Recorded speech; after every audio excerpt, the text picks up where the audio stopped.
My name is James Burton and I work for a sports travel organisation called Sporting Opportunities.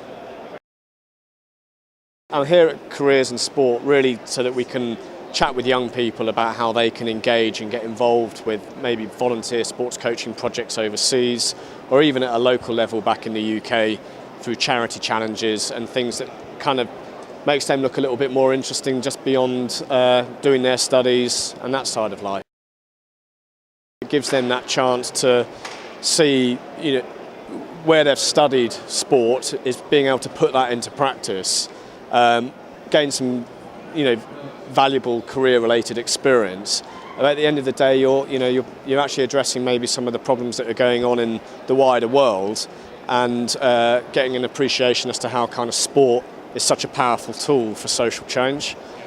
These young people will make friends for life. They are developing their own life skills. You can be thrown into some pretty challenging situations, and we have a team of people that look after them, but we're not going to spoon feed them, and it's really a way that they can open up and explore new avenues that may shape them better as an individual further down the line. The sports that we have opportunities in tends to range typically from the kind of traditional sports that are practiced in clubs or schools and colleges here. So you're talking about kind of football, rugby, netball, hockey, lots of mixed gender opportunities. We do some slightly different ones like boxing.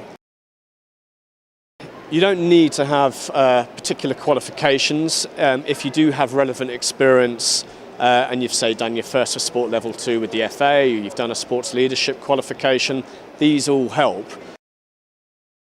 We really want people to be about 18 upwards, so you're kind of finishing your A-levels or the equivalent qualification that you're doing, and that way you're kind of out of that compulsory level of education. You're seen as an adult, and then you can go off and experience these things overseas. We do want people to aim towards coming for maybe a minimum of a month, so these things fit in well with maybe a summer holiday, or if you had a bit more time you could do it as part of a gap year. The average duration of a volunteer going overseas would be between 2 and 3 months. On a personal level, I think the longer that you can give these things, the better, because as I've already mentioned, it takes a bit of time to adjust to the new culture, but that you are working with young kids and there's a nature of building up relationships and things like that, plus all the other volunteer coaches that you're with. It just helps for that all-around kind of experience. As an organisation, we think 3 months is the ideal amount of time, but you then don't feel obligated to stay should you want to go off and do some independent travelling or maybe do something else with your time overseas. There has been an increase in graduates because I think the job market out there now it's a really challenging place, and you've got to do these types of things to kind of distinguish yourself from others that are going after all those same jobs. It also gives you a bit of time just to kind of reassess and think, what do I want to do with my career? And having a bit of time overseas, just kind of recharging those batteries, but still doing something that's career related and enhancing that career prospect for you is still seen as a very valuable experience.